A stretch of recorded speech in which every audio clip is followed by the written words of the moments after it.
there. Welcome to the It's Never Too Late show. I'm Marjorie Adams Fiore, your guest host for today's show. And the reason I'm your guest host is because I'll be interviewing Suzanne Oshima. Suzanne's a life and love transformational coach at Your Next Amazing Story. And today we're talking about, listen up, ladies, stop wasting time dating the wrong men. It's going to be so good. But Suzanne, before we jump in, I'd love for you to share with the audience who you serve and why. Yeah, Marjorie, thanks so much. I'm so excited to have you here to turn the tables on me. I love doing this. But what I do is I help single women transform midlife into their best life and find love again in their next chapter. Because it always breaks my heart when I hear women in midlife feel like, oh, it's too late for me. I'm never going to find love again. I might as well just be alone the rest of my life, when I know that doesn't need to be that way. Is that she can find love again in her next chapter. But there's two things. She has to believe that she can, but also secondly is take action. And what I find is when a woman's been out of the dating world for a long time is she's like, what do I do? What do I say? So dating can be intimidating. So that's why I do what I do. Great. And when a woman first starts dating a man, we always hopefully go in with our best intentions and with that's great, you should. But a lot of times she may be missing the red flags that shows he's completely the wrong man for her. What are those flags, or what are those three types of men that a woman might think is the right man, but you'll say, no, he's all wrong for her? Well, he may be wrong for her, but I'll tell you. So type 1 is who I call Mr. Excitement. There's so much chemistry and attraction, and, quite honestly, we're all addicted to chemistry and attraction. And I've actually interviewed an expert about chemistry and attraction, and he says it's truly like a drug. And so when there's so much chemistry and attraction, and he's good looking, and when you see him, you're so excited to see him and you get butterflies, it can be blinding because we think that chemistry and attraction is the end all be all, and it's not always. And so it's really important for women, not to get blinded by all that chemistry and attraction, because like you said, she can really miss the red flags. Okay, so Mr. Excitement, which I would call crash and burn. Okay, what's number 2? I love that. You're absolutely right. Yeah. I love that little add-on. That's the footnote to Mr. Excitement. Right. So number 2 is who I call Mr. Charming. Mr. Charming he's charismatic. He's a total gentleman. He tells you all the things you want to hear. You're beautiful. You're the woman I've been looking for all of my life. And he's got that great big personality, right? And he's so charming that not only has he attracted you to him, he attracts all these other women too, because he's so charming. And so what's great about him and not so great is, we all want that man that is a gentleman, that he tells you you're beautiful, that he's been looking, but it can also be a red flag.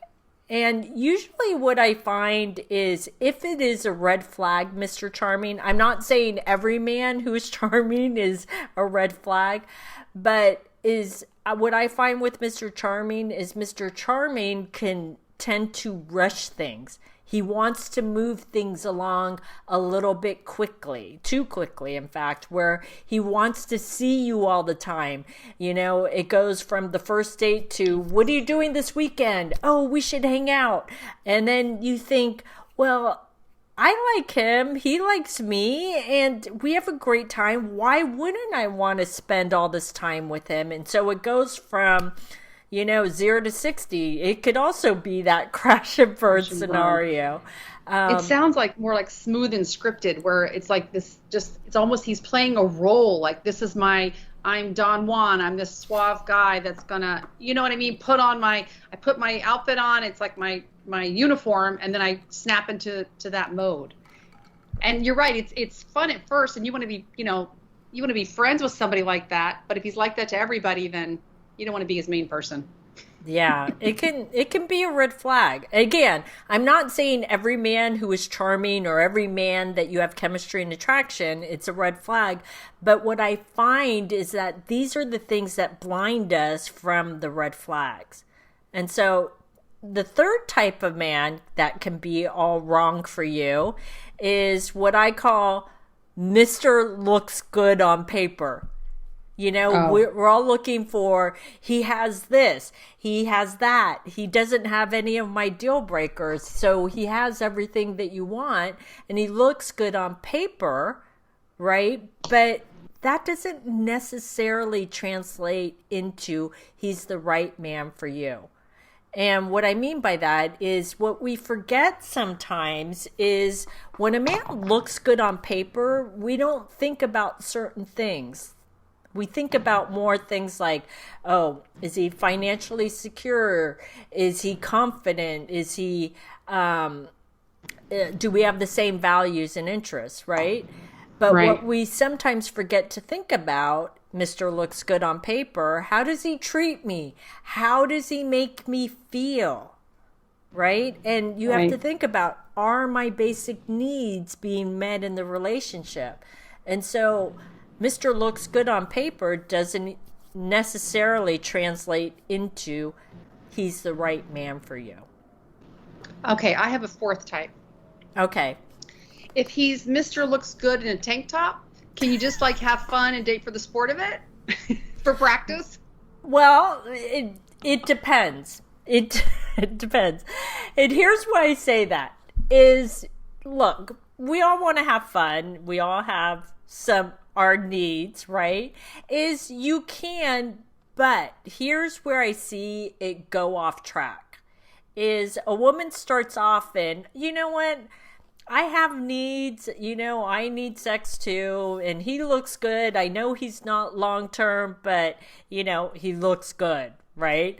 And so she thinks going into it that, I can have sex with no strings attached.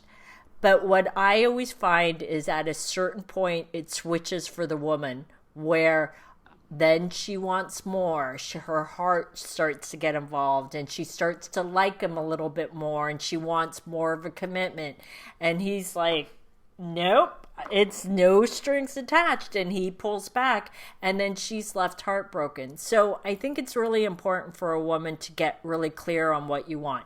Do you want a relationship that leads to partnership or marriage again? Or do you just want sex? Because if you just want sex, then go for it. But I invite everybody to get really honest with yourselves of what you truly want. Because and I was totally teasing because I think that also if you know there's really no substance there, then you're kind of wasting the time that you could be finding somebody that is a perfect match for you or that is more long term. So I was totally teasing, but I understand what you're saying. It's kind of like, it's just a decision. We're all big girls, but I think again, it's another great thing about being in midlife and even older is because we already know what we've seen the games, the facades, and we know like a smooth talker, even though it's nice to be swept off your feet. It's like we know what we like at this point. And even if we don't want to be alone, the majority of us still want a real connection. We want it to be easy and fun and balanced. And I think that we all have, we need to listen to our intuition at this point, that internal red flagness thing that we've, developed over time and really pay attention to it. Yeah, and that's part of the problem, though. I'm glad you mentioned the intuition because we as women do have intuition. And there is always something that gnaws at us when something's off. And so it's important to listen to that and to not ignore it when it comes up with any of these three men because there's so much chemistry and attraction, or because he's so charismatic and charming, or because he looks good on paper and that's what I'm supposed to end up with, right? Is we can have what I call not only missing the red flags or being blinded by those things, right? Is ignoring the red flags, but also it's having selective sight. You know how they talk about selective hearing, right? Wow. Mm-hmm. it's selective sight. Like, you only see the good. You don't see anything bad, and because of all the other things, and then you choose to see what you want to see. And then at a certain point, what I've also seen women do with these type of men is, because he looks good on paper, there's so much chemistry and attraction, or he's such a gentleman, there's so much charisma, is that she talks herself into thinking that he's still perfect, and talks herself out of that 9 intuition or that gut feeling that something's off. And she's like, oh, you're just imagining things. And so she talks herself out of it. And then at a certain point, it ends up in a complete disaster. And then, and they break up or whatever happens. And at a certain point, she'll ask herself, did I see those red flags? And she'll go, yeah, I saw them. I just chose to ignore them. Yeah, I would love, like, that would be such a great, I don't know if it should be like a book or just a sheet, that if you did a poll and asked your audience, like, how many times they ignored a red flag or a red flag lesson, looking back, because it'd be a lesson and really kind of fun laughter for the rest of us too. I'm sure we all have those stories, and some of them are funny and some of them are really heartbreaking. It's so timely. Just today, I was in one of the Women Over 50 girlfriend groups on Facebook that has hundreds of people in it. And this woman posted that she just started dating a guy 2 weeks ago, head over heels, hadn't dated in a long time. Their ages are great. Their kids are all grown. She goes, I just realized he drinks more than I'm comfortable with. He told me he's so glad we're dating because I can help him with that, because she confronted him, all this stuff. His dad was out, and 900 comments were like, run for the hills, like, what else do you need? It's so soon, just don't do that. And women, especially when it's something like substance abuse, but it's so funny when the red flag is like right in front of you, bright red, and you're still kind of like, well, maybe this will be the one that I can change, and maybe this will be, we can work through that together. It's like, those kinds of things where take a step back, and it's like, yeah, it's not fun to be alone, but have your self-respect and you have peace at night, and don't take on that burden from somebody else. I mean, there's so many, that's why we do have great intuition, and it's like, oh, why do I feel this way? Or why am I thinking about that? And we need to really tune into that, because we've shut that down for so long, because we have taken care of our kids and everybody else's needs up to this point. So now our intuition and what our soul really wants and our heart is a little more clear, because we have a little bit more free time in our heart and our head to really listen to that. And that's why it's so important to tap into it. Yeah, I love that you shared that story of the woman in that group, because, we as women, we want to save people, right? Mm-hmm. Or we want to, like you said, fix them. And, we can't save everybody. And I that saying when you're on a plane is, you can't put on you can't put on, now I'm going to get it backwards. You put your oxygen mask on before you put your child's. Right. It's the same thing, right? And it's the same thing if if you're out swimming and you need a life jacket, you got to put yours on first before you throw someone to another person. I totally boggled that, but everyone gets the idea. It's another saying that I just the other day too, which you've heard, where it's like, we know how hard it is to change ourselves. Why do you think you're going to be able to change somebody else? Like, if you know how the things you set, like, on here's my goals for the month and this and that, and here's the new habits and routines, and you're like, oh, I didn't even do that this month. And why do you think you're going to be able to do that with somebody else? But my best advice for her, and I should go back in there, and I didn't respond. I'm like, she's got enough feedback, enough. I should tell her to get a dog. Like, well, yeah, and you don't want to take on a project at this point in our lives, right? Is we as women in midlife, is we've raised our children, right? And we don't need to take on another project or a child where we need to save him. It's like, if he's drinking more than she's comfortable with, she already knows that, it doesn't get better. It doesn't get better. He has to want to save himself. It's not up to her to want to save him. Yeah, and I think that, just looking back at the whole red flag thing, and I mean, I think there could be some times too where maybe the guy's actually okay, but you still don't you feel off, that's okay too. Yeah. Don't you think? Yes. Yes. Like you can't put your finger on it, but it's like, it just doesn't feel right. Yeah. Listen to your voice on the inside and trust that voice, because 9 times out of 10, your voice is right on the inside. Right, right. Well, I was going to ask you for anything else, but I think that's probably the best point to make. Gosh, I could talk to you about this all day. It's so important and so needed because, you do put yourself out there when you're dating, but we also just have to take responsibility for our own. I mean, only you know what you feel. Only you know why you feel a match with somebody and you don't. I mean, I look at couples all day long and I'm like, how did they hook up? What's their connection? They're total opposites, or, oh my gosh, they're so much alike. But that's why we're all different and unique, and there is somebody out there for us. But, I know to expand on this, you have a free online masterclass, which I think would be a great place for people to start. And it's the secrets to meeting a quality man. So I know there's secrets. You won't tell us about them, but tell us a little bit about that masterclass and then how people can get registered for it. Sure. Well, I won't tell you the secrets on here, but you can watch the masterclass, and you can find out the secrets where I'm going to tell you the number one way to meet a quality man.